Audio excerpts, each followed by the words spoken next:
All right, guys, welcome to Shift Change. We actually have our first guest, Lieutenant Billy Joe Kiser. She, whoa, here's some of my career path for the 11 years. Okay, we're going to do this. Deputy in 2015, you're a field training officer in 2016, you're an Academy 36 honor graduate 2016, selected to join SRU 2017, letter of commendation from the jailer 2017, SRU training officer 2018, a comprehensive opioid response training, reentering and recovery, 2018, advanced law enforcement training, FTO, 2018, DOC addiction services training, 2019, officer in charge, 2019, sergeant, 2020, SRU assistant commander, 2021, training sergeant, SPI 147th graduate, May 2022, mental health, first aid, 2023, certified jail officer through AGA in April 24, 2024 KWLEN Member of the Year. Got to tell people what that means here in a second. Okay. Okay. All right. You're 25 and 26 Northern Kentucky Regional Representative for the Kentucky Women's Law Enforcement Network. June 2025 Training Lieutenant. 26th of July Late Watch Lieutenant. You're also married to a Chester Kiser. You have 3 kids, 2 bonus kids, and you reside in Northern Kentucky. You Right. enjoy traveling out west and spending time at the lake with your family. You love to read and try to find other ways to expand on not only your career, but others in the same field. Yes. Welcome.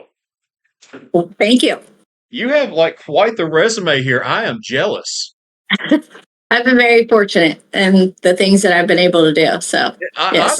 I'm extremely jealous right now. You know what? I want to take all my stuff and I'm just going to put it up. You know, No. that's what I'm going to do. So, can you explain? Is it the WKL or KWLEN? Yes, that's Kentucky Women Law Enforcement Network, Okay. and it's throughout the state of Kentucky. And it encompasses not only police officers, but corrections officers, dispatchers, even civilian workers that assist law enforcement. And so it's throughout the entire state of Kentucky. We meet every other month, and then we have a conference every year in November. And the past 2 years, I've been able to, and very fortunate to schedule their training and do all that stuff for them as well. So, All right. That's awesome. That's great. So, yeah, and you seem like you like love your job and you want to see like others excel. oh yeah, absolutely. It's a passion of mine. So, Okay. What's all right? What is your favorite part when you're training a new deputy? I like it. I like when you're training somebody and something actually clicks and they totally understand what you're um, trying to show them and they're able to use it and then not just use it day to day, but to use it to further their career. So I like seeing people that I've trained or been a part of hiring actually move up in the ranks. That's what I want. I'm not going to be here forever. So my ultimate goal is to leave the place better than when I got there. And you have to you have to train the people behind you, so that they can step up and take the reins when you're not there anymore.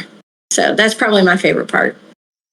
See, I feel like I didn't focus on deputies as much in training until further in my career. I was probably Mm-hmm. already a sergeant or staff sergeant, but that's one thing I wish I can go back and do is be more hands on with some training. Like Yeah. I was always a booking training officer. Like I always trained people how to book. I could train them how to release. I trained supervisors. So Mm-hmm.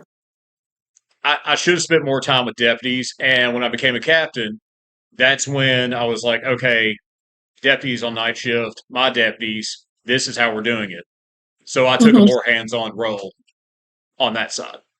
Yeah. I took a hands-on role. Well, I just could tell during the what you're reading off in 2016 was It was actually a little less than a year than I'd been there. And the reason why was I wanted to be able to say that I had a hand in helping somebody, but also I wanted good quality people working next to me. So that is what drove me. I would rather work shorthanded with solid people than work with extra people that were crappy. So I wanted to have a hand in train those people. And so that's why I became very passionate at that stage.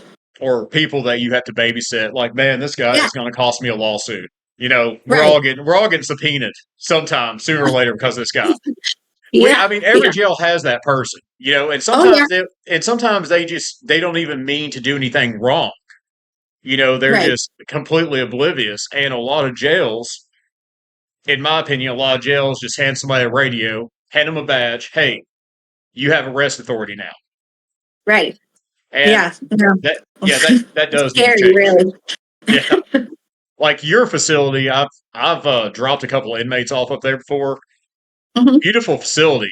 And your all's Thank you. deputies are like, I will say this, guys, like coming from me, like Kenton County deputies, you all are awesome. Extremely Thank you. professional. Uniforms look immaculate. Nobody there looks sloppy, like from what I saw on the front, but everybody was awesome. So Well, we that's what appreciate it. We want to set that's a standard. We want to be the best. And I think we're not that I think, that we are the best, but that is our goal. We want to, we want people to look at us and be like, we want to be like them. right, And so we strive, to look good. If you look good, you present well, you're able to, your authority is less challenged if you right. look good as opposed to if you're, look sloppy and stuff like that. So we do have a higher standard on what people should look like. And so we just take pride in it. So, Yeah, always said that. Like if you go into a job or you're going into the facility, look good. It makes you feel good. And nobody's mhm. going to take somebody seriously if they got like a ketchup stain on their Right. shirt and their hair's all whatever, their teeth are out. Mhm. It just looks unprofessional sometimes. You got to brush your Correct. teeth a little bit, shower, and Yeah. you all deal with federal facility as well. Yes. So Yes. you all deal with USMS as well, so that helps having a very professional appearance. Yes. So I, I don't know. I still think my favorite part of training is watching the new ones get sprayed or tased. That's like my Oh, guilty it's always pleasure. fun. That Yeah. always gets a good crowd going because we've all been there. Oh yeah. It's part of, the initiation brotherhood. I want to see you go through a little bit of pain before I can trust you Oh yeah. type thing. So those are the greatest things. But Yeah. yeah, Okay. Before I ask this one, which one would you rather like have done to you, the taser or the pepper spray? I'd rather be tased. It's Oh, done in 5 seconds. I have sensitive eyes and it bothers me for a very long time. The OC does. So 5 seconds, I'll ride the lightning and be done with it and maybe have a bruise. But other than that, I'm done with it. I can oh leave. My eyes don't bother me. They don't reactivate. They don't whatever. So no, yeah, I'd rather be pepper sprayed any day of the week. Any day of the week, pepper spray me. It doesn't yeah, depending on what you hit me with, unless it's some like hardcore saber or fox, that might mess with me a little bit. But no, that taser rocked my world. I'm not gonna yeah. lie. Well, Yeah. we have the Saber Red, like the Firecross gel that sticks to your eyes, and it's not water based, so Oh, it's horrible. I'd eat it. The I'd old eat that. water based, I'll take that any day. But that gel, it sticks to you. It's no joke. It's no joke. We oh, let's see. The pepper ball, the guy that like certified me it, he was kind of sadistic, so he hit me in both my butt cheeks. Yeah, that's what he did. He's like, "All right, turn around," and then he like shot me in both my butt cheeks, and then like shot all above us. I was like, "Ow, thank you." Yeah. So The pepper ball, I got two in the leg and one in the chest. So so it was front. It wasn't back. So yeah, no, those he I got us in the bruised. he got us in the I back bruised and right that. in the butt. Yeah, right in the butt. Yeah. Yeah, well, one of the prongs for the taser had me in the butt, so it was that one was not fun. But oh well. Do you have any funny taser moments with like somebody getting certified, like where they hit in a certain area and you're like, oh, that's not good, or Yes, we had a sergeant that was getting tased, and I was videoing it because we have to video it. And so, anyways, he gets shot, and then somebody says, like, it's in his taint. And so he actually, yes, it was very close. So, yeah. yeah, he was not liking that very much. And we had another sergeant who just said the F word like probably 50 times in 5 seconds. I mean, that one was hilarious. I really wasn't expecting him to be like that. And then you have like some that just, um, mainly the females sometimes that are like super quiet about it. And that shocks me too. Not me. I scream, fuck, this hurts at the top of my lungs, and then it was over. So, See, but yeah. I've seen the females take the taser way better than males, hands Oh, down. yeah. But Yeah. I've also seen more females that the pepper spray just absolutely destroys. I think we have a good mixture. So, Yeah, yeah. no, it's a very good mixture, but for some odd reasons, like the male, like all the majority of the males I've seen, like they'll scream. I had a dude's his scream was actually my alarm on my phone because it sounded like something from a Chevy Chase movie. It was just like it was a movie scream. So I was like, that's awesome. But all the females that ever got tased did not like barely made a peep. Not me. I screamed. I did scream. I will say that. But oh well. We had uh we had one female and similar situation what happened with your male. Uh kind of went in that area and I was the one pulling the probes out and I'm like, no, not touching this. I'm good. I'm Yeah, good. you got We it. did have one, for some reason, he left his belt on, and one probe actually hit his belt and ricocheted off and then got him in the hand. And so then his hand was all like, ugh. And yeah, so that sucked for him, but it was funny. So I've been tased probably 4 times total.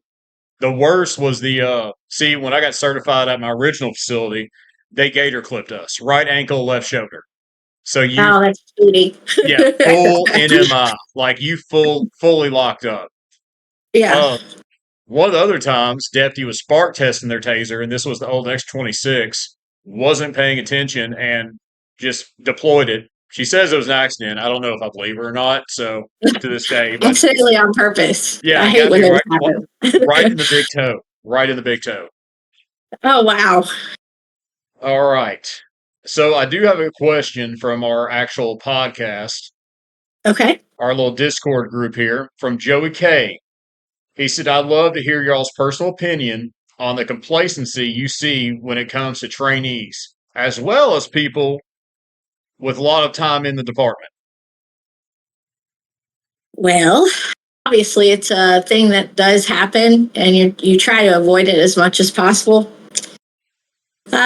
With our jail, we actually have the ability to move people around a lot more. We do open dorm settings, and we have different units that they can go to. So if we have somebody that works isolation a lot, we see them getting complacent, not really doing what they're supposed to be doing, we can move them to a unit where they're more active, having to walk around the units and do stuff like that. Take them out Right. of areas that they're constantly used to. Um, So movement is key. yes, Like that's movement's amazing. key for us.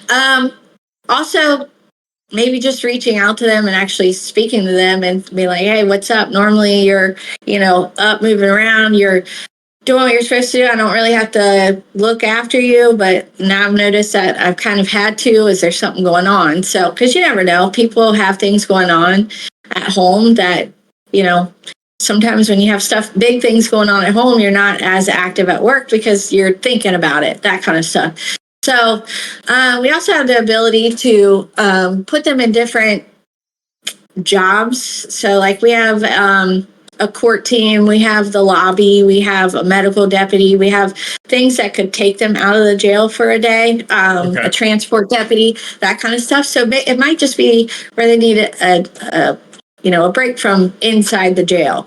Um, Complacency, though, you're always going to have to combat it. Those ones that have been there 20 years and they're over it, I don't know that you can get them out of that Right. complacency. It's just they're They're ready to just go type thing. they're burnt For the out. newer deputies, I mean, just movement really for us. I don't know. What do you guys, or what did you guys do?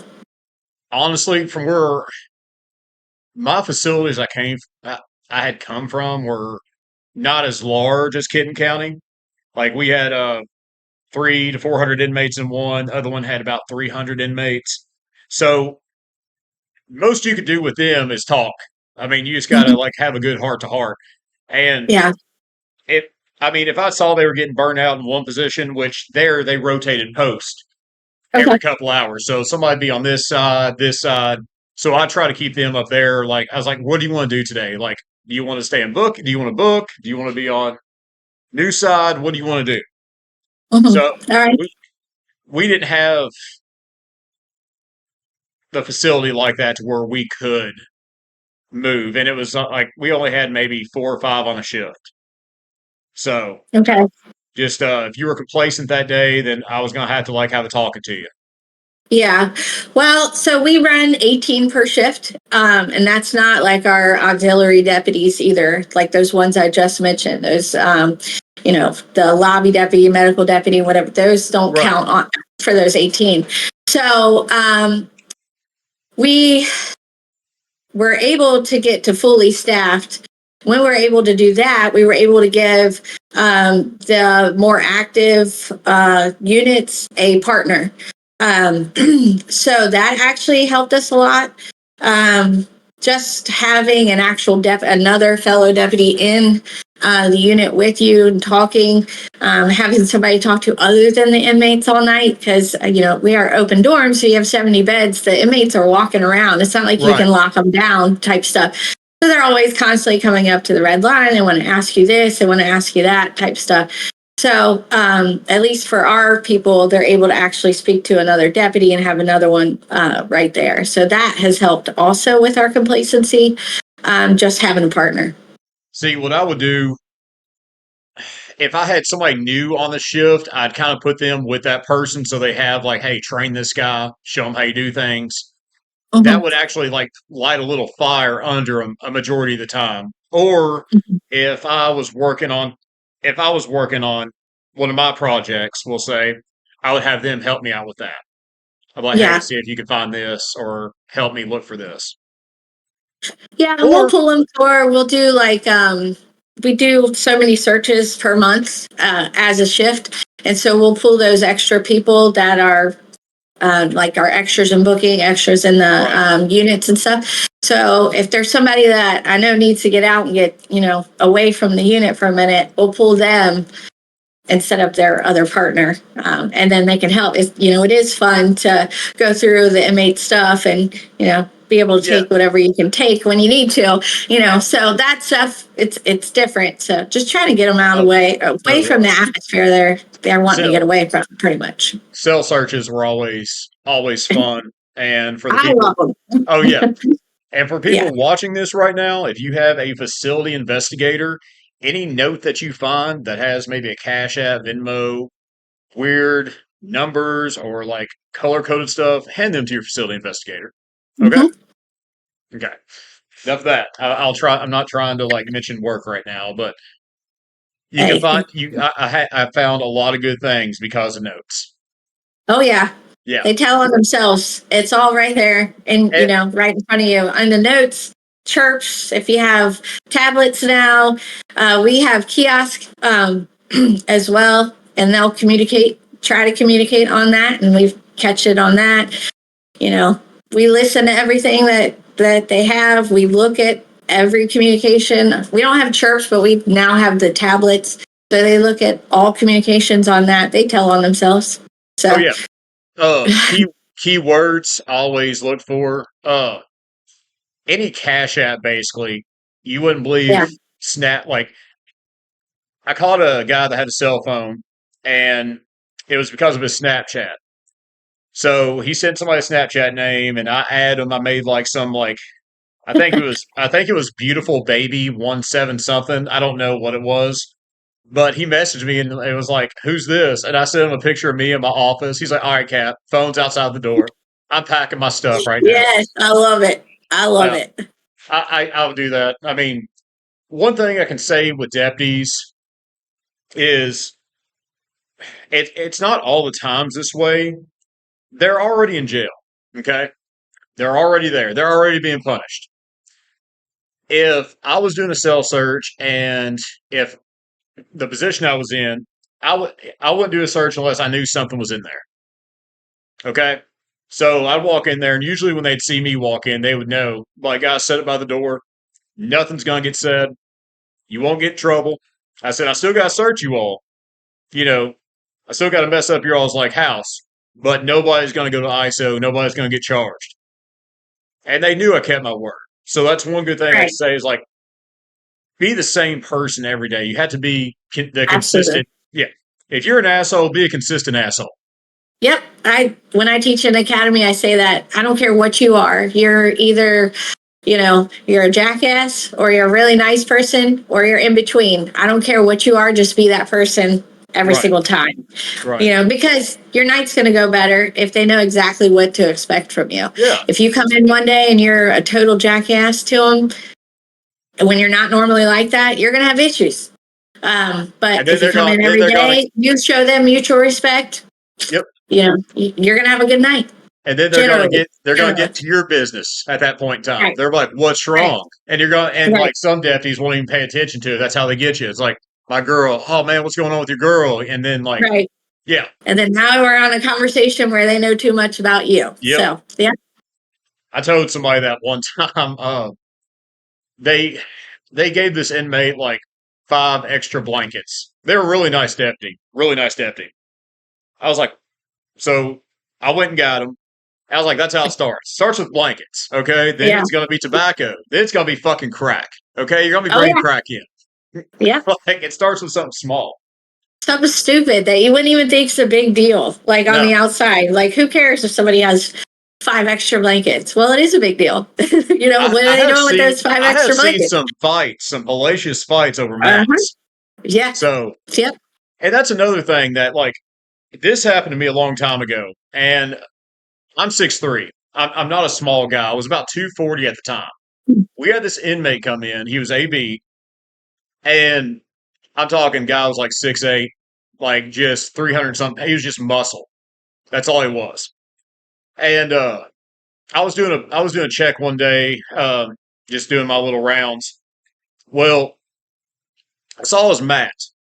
He had a shitty mat, like terrible. His jumpsuit was about 2 sizes too small. Flops were about 2 sizes too small. So I came back, new mat, new flops, new jumpsuit. And he's like, "What's this for?" And I was like, "Man, you just look uncomfortable." Just walked out, just left. About 2 months later, that same inmate, I can't remember the exact situation, but a deputy was going to get jumped that day. That I can't remember how that played out exactly, but apparently I happened to walk in at that time. Well, old guy that I helped out came out and stopped it just because, like, you show kindness. Show respect. Yep. Yeah, if I was an asshole and I said anything that day, I probably got my ass beat. Right. So you never know. Like when like showing kindness goes a long way. Absolutely. Showing respect, keeping your word. Don't tell somebody Word you're going is to do the something and big not do thing. it. Yeah. Everybody at my jail can tell you, like inmate wise, if I say I'm going to do something, I'm going to do it. Now, I will tell you, if I can't get to it right then, I'll tell you that. You got to Right. give me a day or two, or you have to give me this, but I will look into it. You can't just expect the next time I'm coming in here for a tour that I'm going to have your answer. Sometimes it's like that, sometimes it's not. Yeah. But I'm straight up with them. I'll just tell them, and they respect that more than anything. And as opposed to, and I tell the new deputies all the time, like, don't say you're going to do something and don't do it, because you're causing yourself issues in the long run. Yep. Because they won't forget it. They Hell will no, not they forget won't. it. They'll come to you a week later. Hey, you didn't give me that towel. Yeah. And dude already has Yeah. like 20 towels hanging up. Yeah. Yeah. No, I would tell them the same thing. If I can't get to it now, they knew I would get to them. Like if there Absolutely. wasn't no like which don't ask me how. Like, if I was an inmate, I would know how much my bond is, but they want to know Yeah. their bond. Yeah. I'd be like, Yeah. hey, Or yeah, court date or this. Like, weren't y'all paying attention? Like, yeah, the judge told you. yeah. The But judge whatever. literally said next court date, here's, your bond. But we Right. had a guy that had like 30 something cases. And Yeah. I tallied his bonds for each one of them up. And like, it was like 8 hours later. He's like, I thought you forgot about me. I was like, no, no, you just had a lot of shit, buddy. No, I was just going through all of your cases. Yeah, I was going through all your charges. Okay. Yeah. And, okay, how do you all do like FTPs there? So do you all count it $50 from the moment they get arrested or whatever ours was $50. Do you all count from the moment they get arrested or do you all count the next day? Immediately. It's $35. Oh, yours is The 35 a day. day? Yeah. Okay, don't get arrested on a fine in Kenton County. Well, yeah. Okay, I Um, got you on that. yeah. So I don't really deal with the booking side of it anymore. I believe it went up to $55. And that's just me seeing something in passing. So don't quote me on that. I don't know for sure Although exactly. I think every county, I know every county is different. I think Lexington's like 100 a day, but we had this we had this guy get arrested. He got arrested like at 11 at night. Well, we'll And charge you for that. yeah, If you yeah, come in before midnight, you get charged for that night. yeah. Well, he came Just in how it is. and his fine was like it was $100 or something like that. We had already called his people and I'm like, hey man, I'm gonna save you some cash. Yeah. Tell him to pick you up at 12 or 12. Like he came in. Yeah, I can't remember what time he came in, but I was like midnight. That's another 50 off. You're out. Right. Yeah, Yeah. that's the way it is. He was arrested at 11 o'clock at night, 2300. That's that Hmm. day. Yeah. Yeah. So I know it was $35 when I started way back then. I'm pretty sure it's $55, but we will charge you from if you come in at 11:59, you get charged for that day, and then you Right. get charged again at midnight for the next day. It's how it is. I mean, That's how it you're still is. using our lights, you're still using our facilities, you're still using everything. Is Yeah. it really $55 worth? No, but No, I was just talking about the fine payment, yeah. like a payer state. Oh, Yeah, yeah. but Sometimes they'll waive if it's close enough. Sometimes I have seen them waive it, but for the most part, they're getting their money. So, right.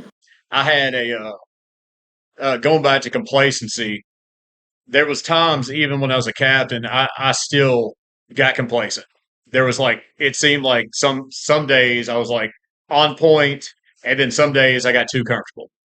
right. So I was going to say that to that. I was like, it happens to the best of us. Like Oh, yeah. there was days where I was like still complacent, Hmm.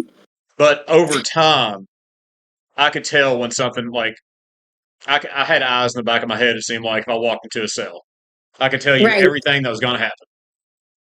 Yeah. Yeah. Yeah. All right. Let's get to. All right. Here's a good one. How do you stay calm when an inmate is trying to provoke you? Well, I always have always trained that when you go and talk to somebody and let's say that they're already at 100, you coming in at 100 is not going to resolve anything. You're not de-escalating them at that time. You're not going to get anything accomplished except for both of y'all probably yelling at each other and you getting yourself worked up. So I always tell them, going in, try to talk to them.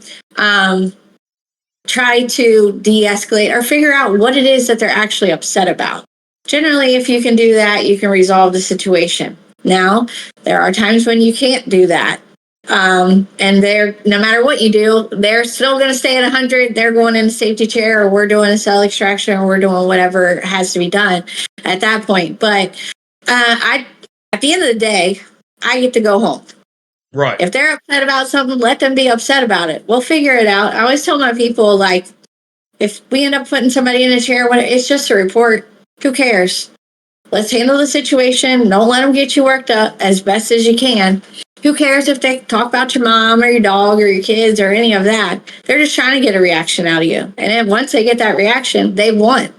So don't let them win. no do you matter what they think it's say. more do you think Do it's I? more of a do you think it's more of a newer deputy that loses their cool a lot more than like seniors or No. I've seen a lot of senior deputies. Just things were handled different back then. And so, at least they were at our jail. So things were a lot different. Now, our deputies are equipped with a lot more tools that they can use. So I see the newer deputies are more sensitive when it comes to an inmate not liking them, or, and I'm not saying anything bad about the new generation or anything. I'm just saying that I think they take it more to heart. um, Whereas I don't care if an inmate doesn't like me. Like, that's just how I grew up. Like, their opinion of me does not change who I am or how I am right? inside the jail or outside the jail. But that's my mentality. I think some of the newer deputies take that with them and it upsets them. And so they have a hard time kind of dealing or separating that. So we just try to tell them, words don't hurt your feelings. They're No. not supposed to hurt your feelings. So Uh, if, as long as they're doing what you're asking them to do, if they're calling you a bad name or that they're doing whatever it is that they're doing, they're saying whatever about your mom, as long as they're doing what you've asked them to do, who cares? yeah, let them go. Let them say what they want. That's what I Yeah. always told everybody. You go home at the end of the day. And Right. I always told the inmates, if there's going to be I was like, don't make me do my job, man. Like, Right. I'll Yeah. do my job effectively by policy and procedure. Don't make me do it.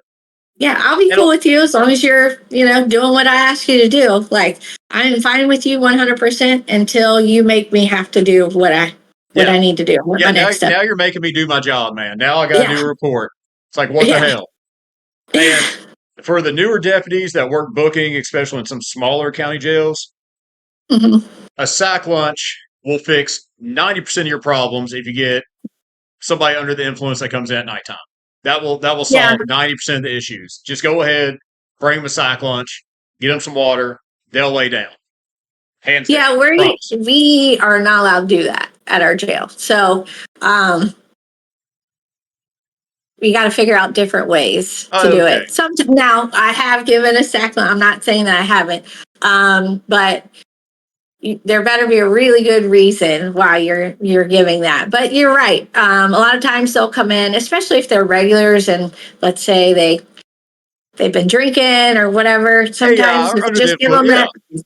Yeah, you give them a sandwich, they'll lay down. But the problem is when you do that, then you create problems in the future for the next time they come in. They want that sandwich. They're not going to calm down.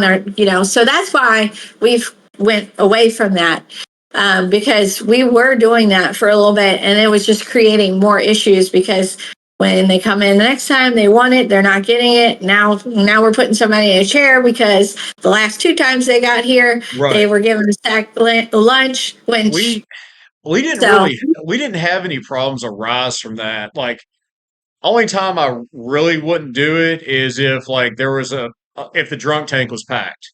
Or if that yeah. cell was packed. If it was packed and I was like, I'm not gonna let anybody here see you with lunch, man. You know what I'm Right. You saying? do it for one, you do it Yeah, for all. you gotta So, do it for all.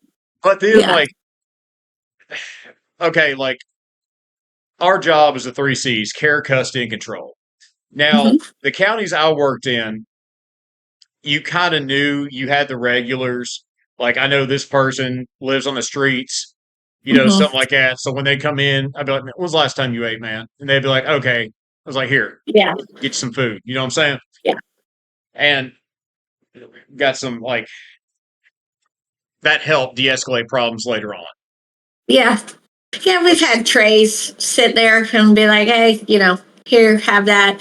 Or we've had times where we've had actually like homeless ones that were regular that came in where we've actually went out and got them new clothes and stuff from Walmart because their stuff was falling apart and it was disgusting, and washing it was just going to shred it. So, I mean, there are good things that happen. Yeah, we had like laundry get left all the time. So especially like one thing I absolutely hated this is releasing people in the wintertime when it's cold as hell outside and they do not have a ride.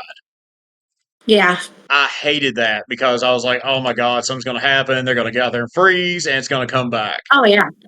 So I Yeah. always try to So, make sure people had a ride, or like I would let them stay in the lobby. I'd be like, hey, hang out in the lobby. so Don't you're cause right. an Get issue. there. Yeah. Yeah.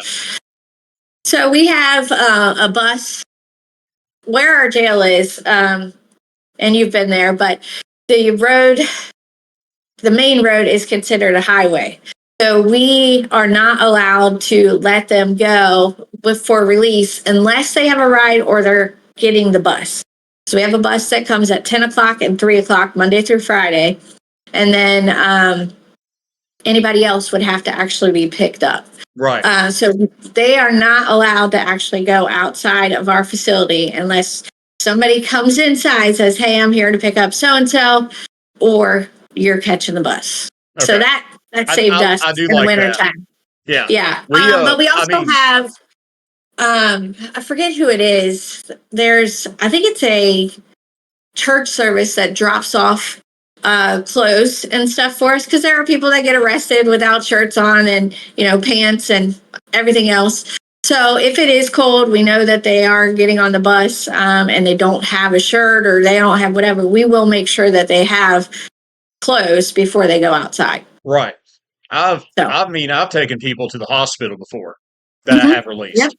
I've done yep, that, and they're like, I was like, man, I don't know, like, especially some homeless or something like that. I would take them to the hospital.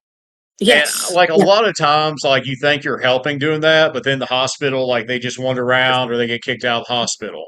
And they get arrested at the hospital and they come back. They get trespassed. Oh Yes. man. Okay, here's another one for you. Actually, that's a good one. What do you wish you knew before your first day? I would say that to not take it personally if somebody asks you for advice and they don't take it. Um, Not just deputies, but inmates. I mean, you're around inmates, they're going to ask you your opinions on stuff or whatever. They're going to tell you their life stories, and then they end up coming right back or whatever. Don't feel like a failure because they didn't take your um, your recommendations or your advice. So Right. don't take that stuff personally. I've had a couple people message me or they find my social media and they'll be like, Mhm. hey, a lot of them thanked me because there Yeah, was a few I released. I was like, I don't want to see you come back. You're better right. than this. Yeah, like And what are you doing with your life? Are you tired of coming here, like talking to them like that? And like, what are we gonna do? Like, there was a couple of them that I used to get on paper and stuff, and let them write, like journal. Like you need to journal like your feelings or what you're gonna do next. Figure out what you're gonna do. Like right, it's not they weren't bad people. They just had issues, and they could. And I think they were at that point where they were ready to make a change in their life. But I think if you see them back, try not to get upset that they came back, type thing. I had Like to go. so. I Narcan one, and every year, almost the same day, every year, he messages me and lets me know that he's doing all right. Good. And that's what I Good. like to hear. Like I was Yes. like, I want to hear like at least I made somewhat of an impact. Yeah. And he's doing well. He's doing awesome. And if he Yeah. That's watches awesome. this, yeah, if he watching this, he knows who he is. But that's one thing I can say is like that made me so happy just to be that like that little stone, that Right. so Yeah. I have this girl that she came in when I was a regular deputy, and her circumstance, she was doing lots of drugs. So she ended up um, basically going into a psychosis. When she came to our jail, she was unable to communicate. She was unable to feed herself, get in a shower. Like she just for a little bit they thought she was deaf because she like kind of would talk with her hands, but it really wasn't a sign language. It was just weird. Anyways, they put her in a larger pod, hoping that that would kind of get her out of whatever it was that she was in. yeah, get around um, people talking. yeah. Yeah. which it did not. I ended up, every time I was working with her, I ended up actually hand feeding her myself, and then getting her in the shower, getting her soap, showing her what, here, wash your hair. And she would do it. She was capable of doing the stuff. She just was like out of it. Like she just really wasn't sure what was going on. She had really was just having a hard time. But anyways, they send her down to get her medicated. Basically now what would be a 202A, get her squared away. She stayed down there for a little while, came back as a regular person, talking like me and you are.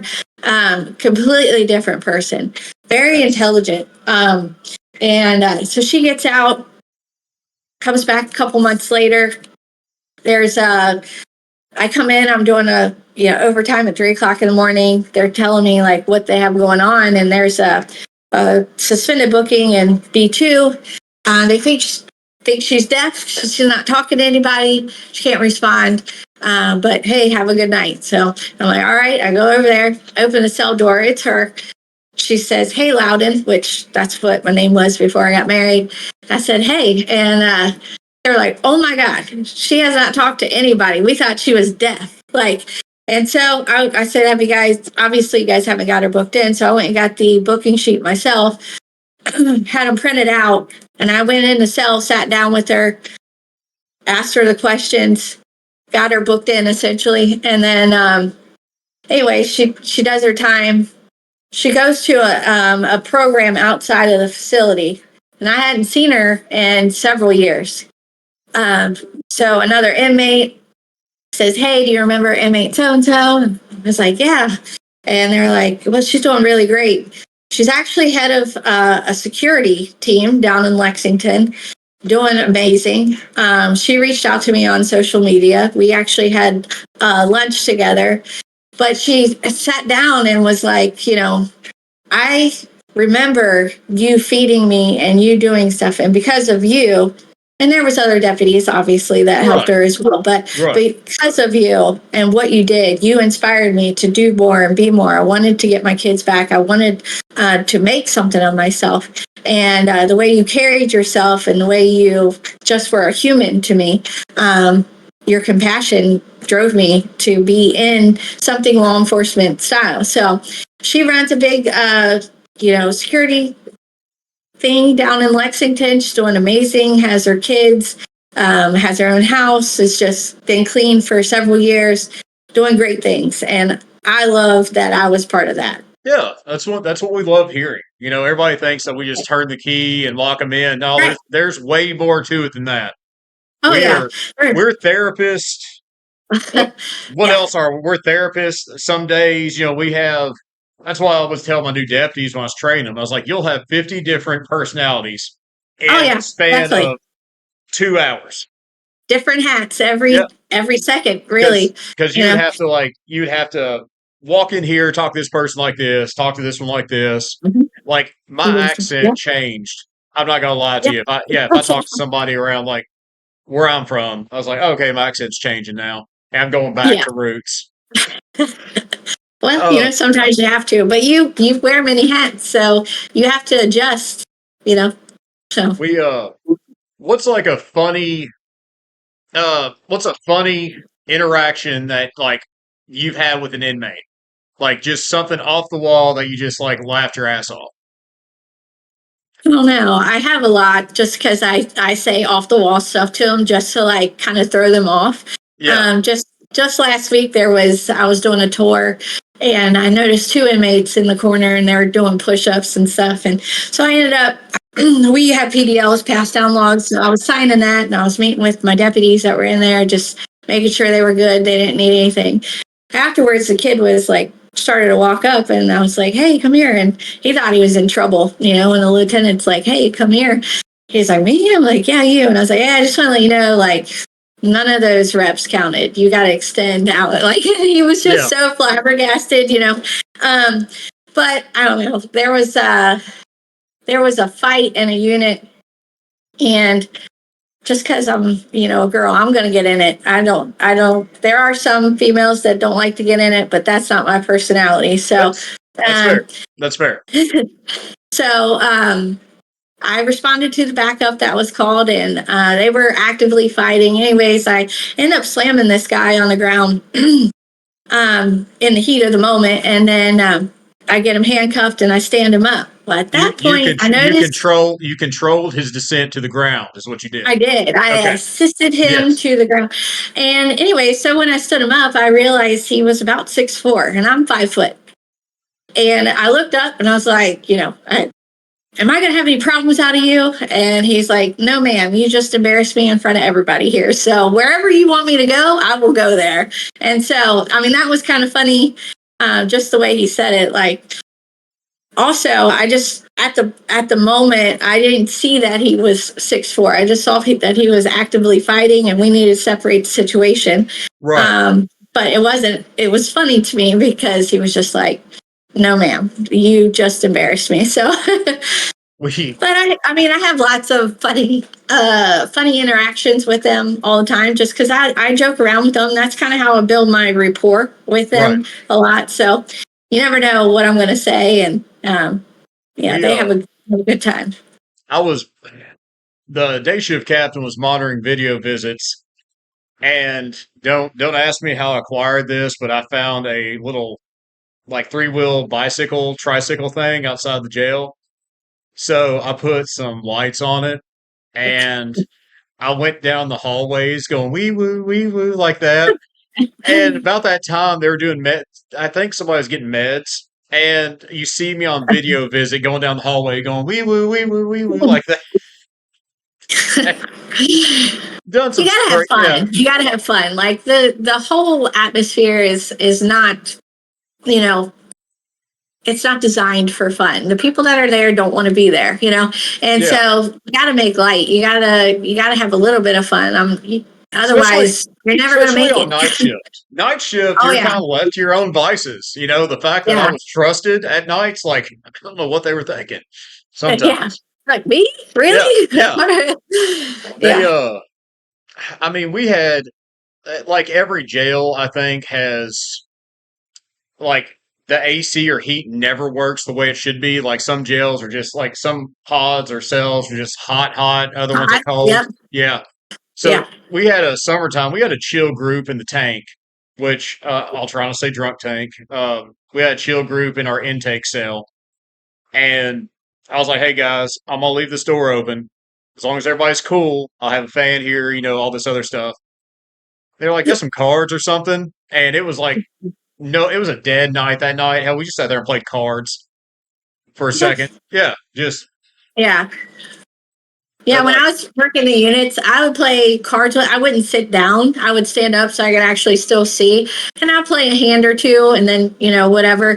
But I would never sit down. But just that little bit of, interaction with them went a long way with them. So, and a lot of times they will tell you stuff while you're sitting there because nobody else is paying attention. So you can use that in your advantage. The ones that knew me there, they would even tell the new inmates about me. They're like, just don't make him do his job. Mm-hmm. It's like you can give this man like 7 pounds of crystal meth, and he will just be like, all right, thank you, just walk off. If I have to find it, now you're making me do my job. So it's all in how I mean, even sometimes if I was hungry or something like that, I would get a jail tray. I would go in pot and eat. Mm-hmm. Like, what game y'all watching, guys? Yeah. So sit down, talk to them. Yeah. Now, we had a couple jokesters in the female pods, and I would go in there because I mean, males and females did, female do cell checks in male dorms, male, whatever. We all did them. I would open, like, some of the female jokesters, I would open the door. They'd, like, say some off the wall shit. I'd be like, I'm out. Deuces. It's like, slam. It's like, y'all breathing. Y'all good. You're all alive. Next. Yeah, next. Keep going. Yeah. Well, I always say they always make comments that the guys are thirsty, but man, them girls in jail, they are just as thirsty. They are worse. Just as bad. They are fucking worse than the males. Okay? Yes. They are worse. Now, what's something that makes you proud to wear the uniform? Just serving my community. very proud to do that, be part of a bigger picture. So yeah, I love working for Kenton County. I had a chance to work at Boone County. My uncle was a lieutenant at Boone County, but I chose to go to Kenton County because I didn't want anybody to say that I got Special anything treatment. special Right. from, yeah, because he was or because he was a lieutenant. He's since retired, and well, he does transports and stuff, so I see him when he comes to the jail, my jail. And so but yeah, I love being able to be a part of protecting the community that I live around, and so No, yeah. that's awesome. Uh, I know you don't live in a small. I know Kenton County is not that small, but have you ever had any run-ins with any former inmates at Walmart or any grocery Oh yeah. store? Yeah. Yeah. I actually live in Boone County, but so Kenton County is just the next one over. But I see them in Boone County, I see them in Kenton County. And usually it's like they'll say, they call me by my old name generally, which so, hey, Loudon. And if I hear that, I know immediately before I turn around that it's somebody I know from the jail. But because I treat them with respect in the jail, I have never, thankfully, knock on wood, had a problem outside of the jail running Right. into any of them. So I know that there has been other deputies that have had issues in the past where they have ran into past inmates, but I just have not. So definitely have run into them at the gas station, at getting food. Definitely at Kroger. So yeah, never Yeah. had a problem. See, I've had some good like instances where I've ran into a few, then I've had some like bad ones. So, Yeah, um, yeah. one guy he came up. I mean, had his girl with him. He had his cell phone, just recorded me. He's like, "Yeah, you planted those drugs on me, didn't you?" And I'm like, "Man, I don't even know who you are." Like, Yeah. Like, are you talking to me? yeah, Like, somebody I charged like a long time ago. This I was like, I yeah, don't even remember you, man. right. And I was I like, think that's I was like, I'm sure I gave you the opportunity to give it up a million times. probably, but Yeah, it's your fault. Just like, yeah. yeah, whatever. It's my fault. Yeah. It's always my fault. Uh, It's always our fault. You brought me here. yeah. Nope. What's the all right? And this is true. I mean, I can talk about this one. How has the job changed the way you see people? Well, I think all of us see the bad in people. Like, you're not programmed to see the good just because you're around the bad part of the community. Um, so I think it makes you get desensitized to things, Yep.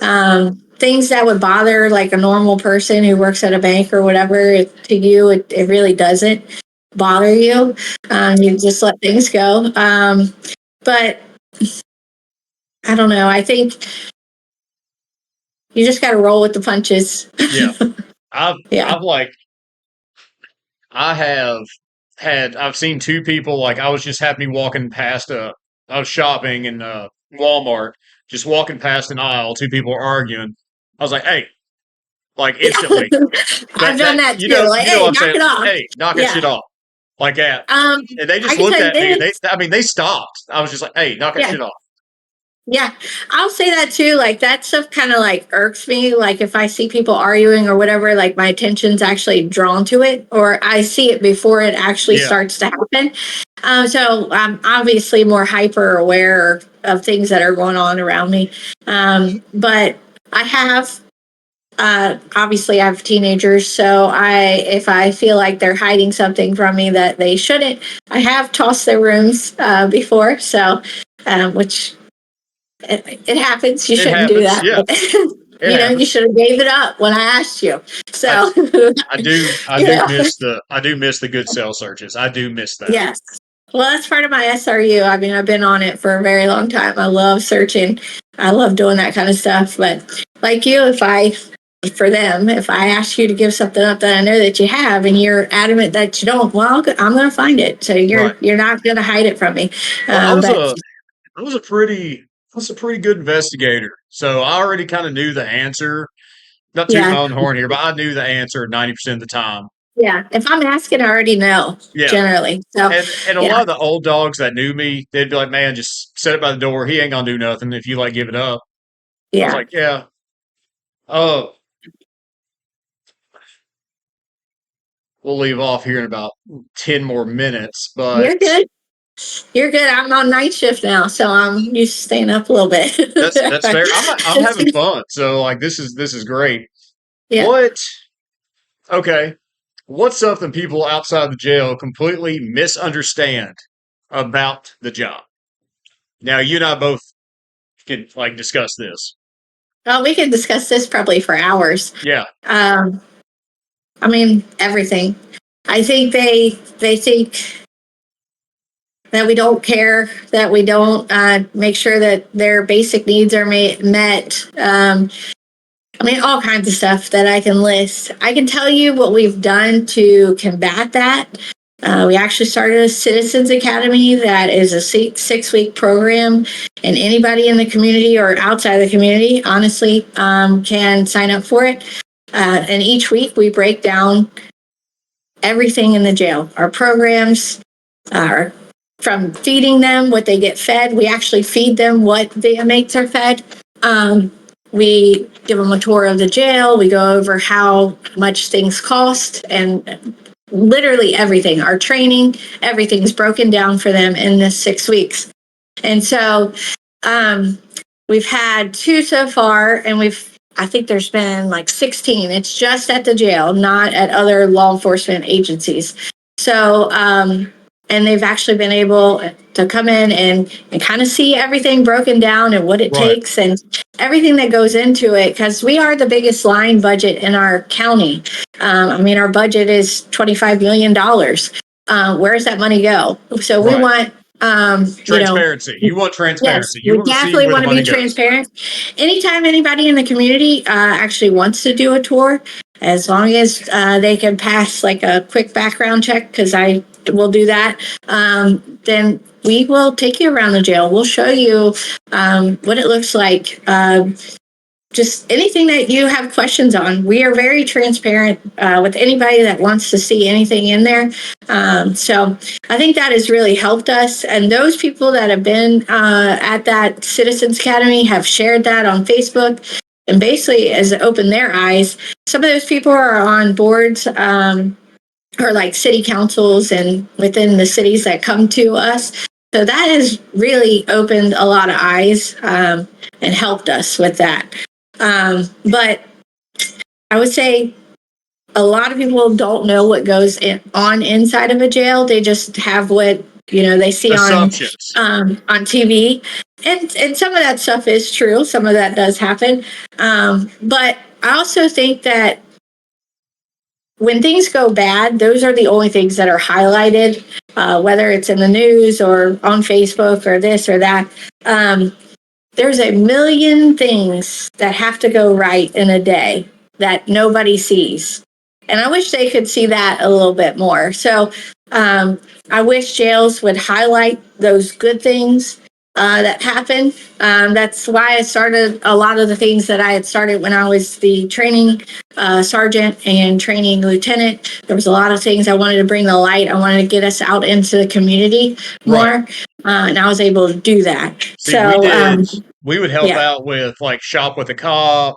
Yeah. And I mean, we would do stuff like that. And people could, if they wanted to come tour our jail, they'd get permission. We'd give them a little, just, hey, here, walk through. This is how it's done. This is kind of what we do. Yeah.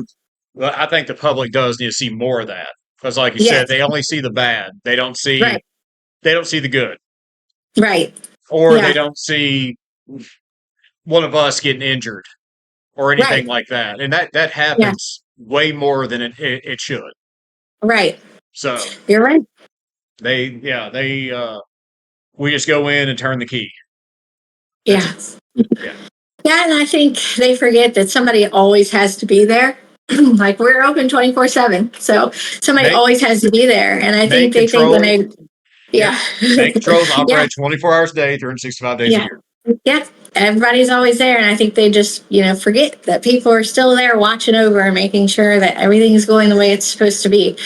I also think that when something does happen, let's say there's an inmate who hangs themselves or, overdoses, when we have major events like that, I think that they only focus on the inmate and their family, what they're going through.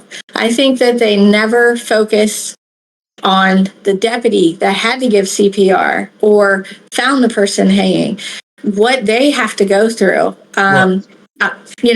I think that's a big thing. Like, I think they just think we're, machines. We go in and we have a job we do, which we do, but we are human. We do experience, things that bother us. And so I think the community really does not see that a lot. Right. Right.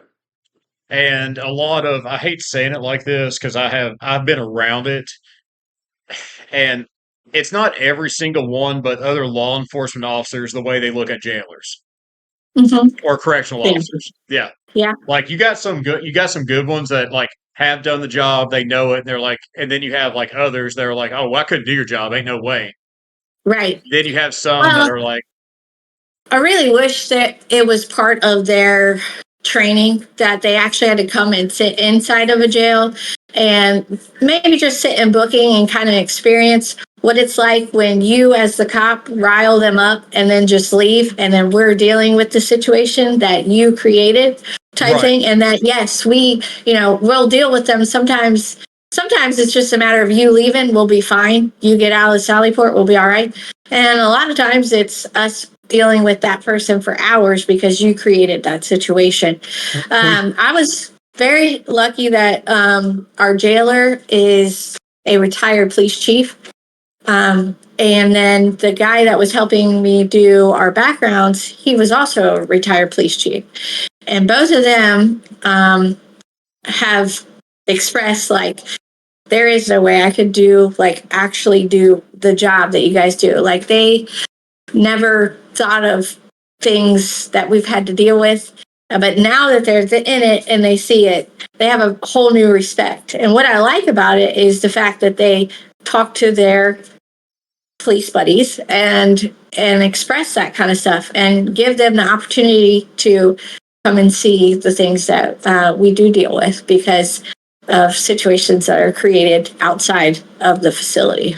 we have some that they're like, man, we deal with them for 15 minutes. He's like, how do you deal Right. with them for weeks? Or if they're serving a county year, like, how do you deal with them 365 days? Like, you just do it, man. I mean, Yeah, it's the yeah, job. that's right. It's your job. There's, not everybody can be a corrections officer. Um, Everybody can learn to do the job, whether or not they can stick it out mentally. It's a I've different had thing. them. But I mean, I'm sure you have too. I've had deputies leave during shift. Like, yeah, this is I'm out. Bye. yeah, I've had an FTO or a trainee on their very first day make it like an hour and just be like, you know what, thank you, but this is not for me. And I'd rather you do that than stick around and get yourself manipulated and bad worse things could Yeah, happen. and now So you're making me do my job. yeah. Now you're making me do my job. Yeah. I've had we had one deputy I was training, and I was like, don't put your face near the we were doing feeding.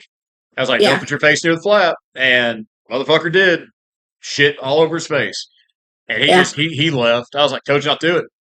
I was like, Yeah. there's a reason why I'm telling you stuff. There's a reason they got to listen. If they're not willing to listen to you, then they'll learn somehow. Right. Yeah, yeah. I mean, I learned the hard way on a lot of stuff. So Yeah. I was like, and I would go up to my supervisor, my staff sergeant at the time, and be like, man, you're right. My bad. Yeah. Yeah. Yeah. Well, sometimes people need, you can tell them all day long, like, hey, don't do that. But they need to know why. And, when you get shit thrown on your face, now you know why. Yeah. It's like, now, Because okay, they've now never you seen it, understand. they never experienced. So they think, a lot of times they think, oh, well, that'll never happen to me. Like, Oh, yes, it will. I've had It's definitely going to happen to you at some point. I've had every single kind of fluid you can name probably thrown at me at one point in time. It's hit me. I mean, Yeah. had a guy like projectile vomit all over my face. Like, I was like, Yeah. well, I'm just gonna chill for a second, guys. I want to go wash off. Yeah. Well, I, there's a reason I have extra uniform always in my yeah, locker. So, yeah. and I have shampoo and all that stuff. So And every there's a jail, reason. and every jail has a poo Picasso. Every jail. There. That's Yeah. like a thing in every jail. There's always somebody that likes playing and shit. Yep. Like either Yep. one or two at a time. Yeah. Um, what? Uh, let's see.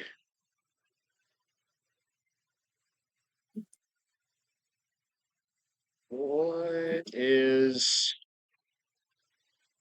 I have a lot of these, but I feel like we've covered like a lot just talking too. Mhm. All right.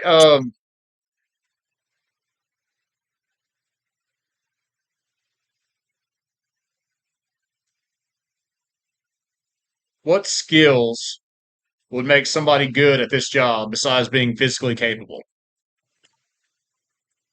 Well, reading, writing. Arithmetic. Yes. I'll say I'll let this one. I'll take over this one for you. I mean, listening helps.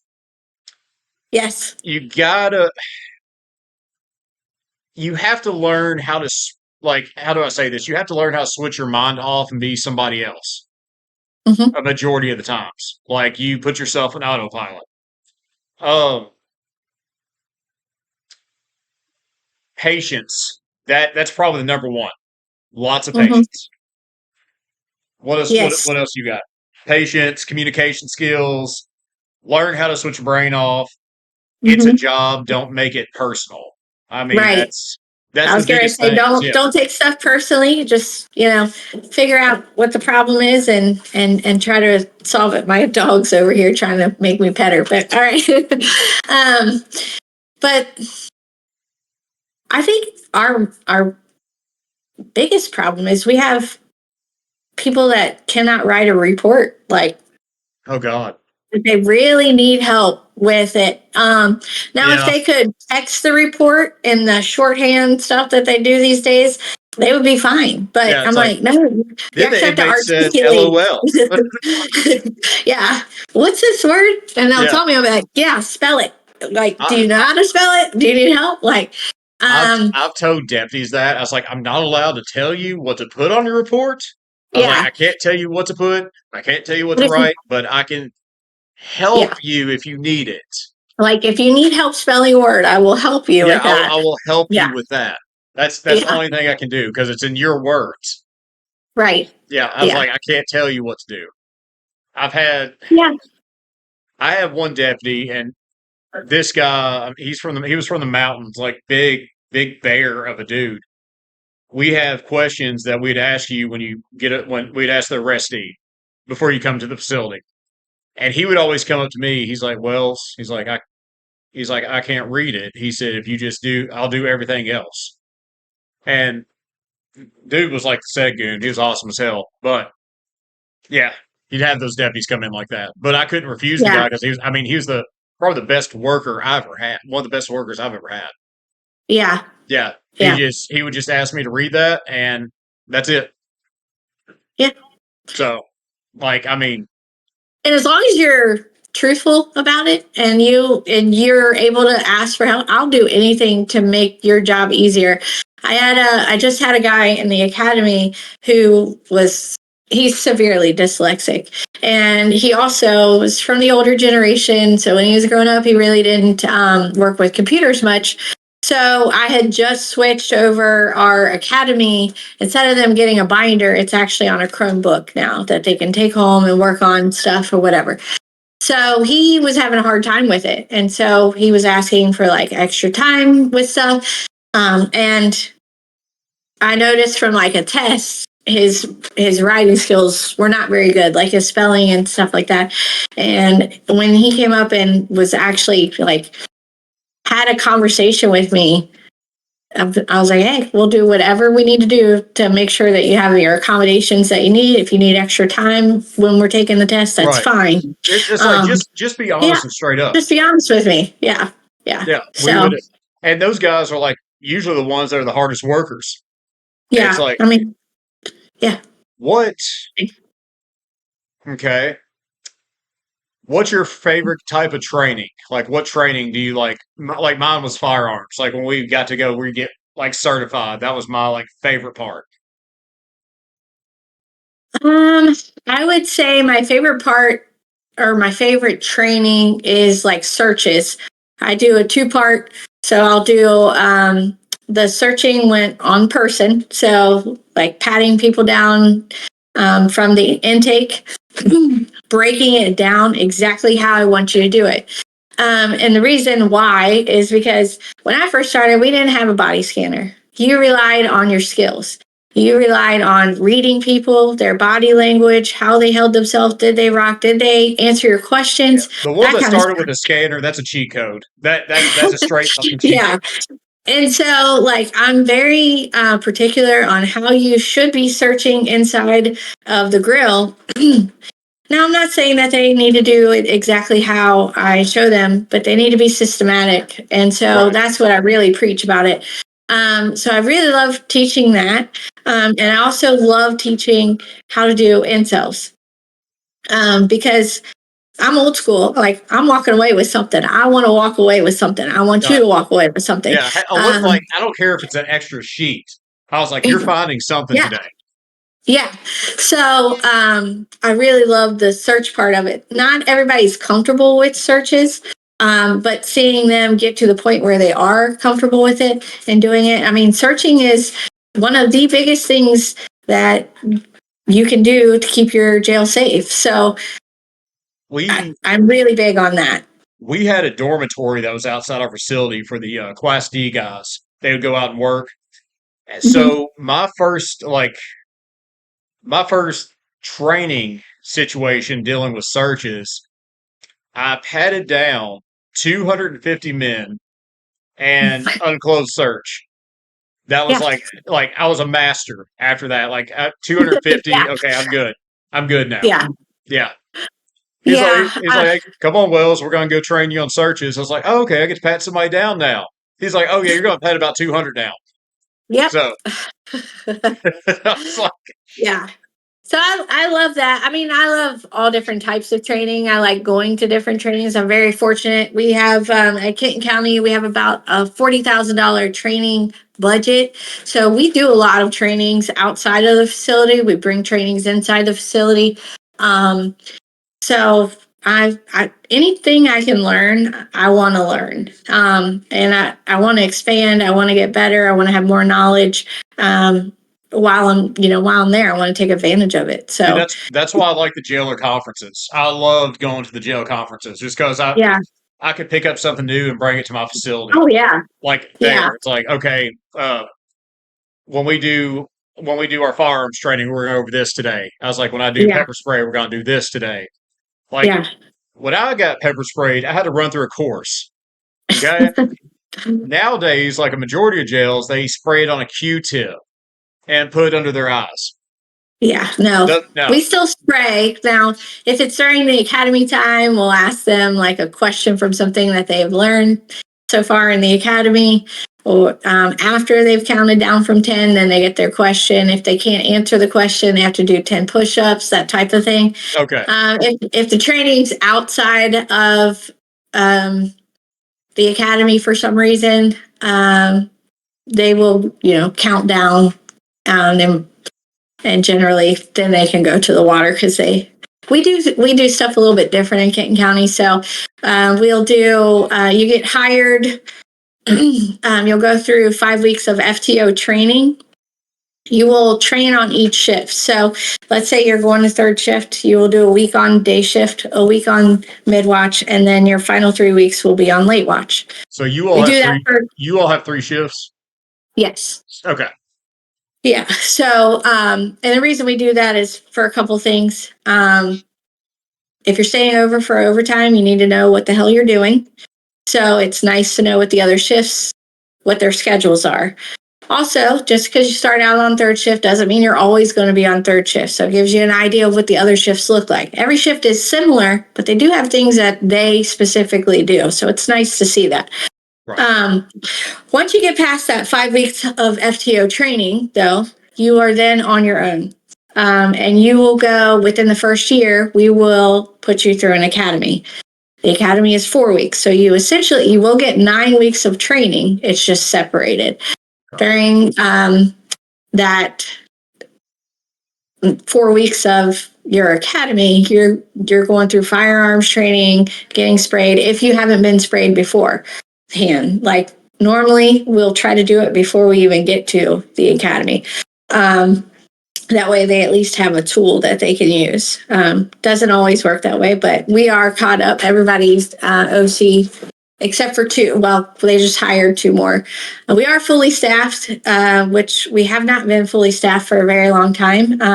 We actually you better knock on wood, because I've never heard of a fully staffed facility. It happens. It goes up and down, but it's been 6 months. So I'm very happy with that. I had a big part of that. I'm very proud of myself for doing that kind of stuff.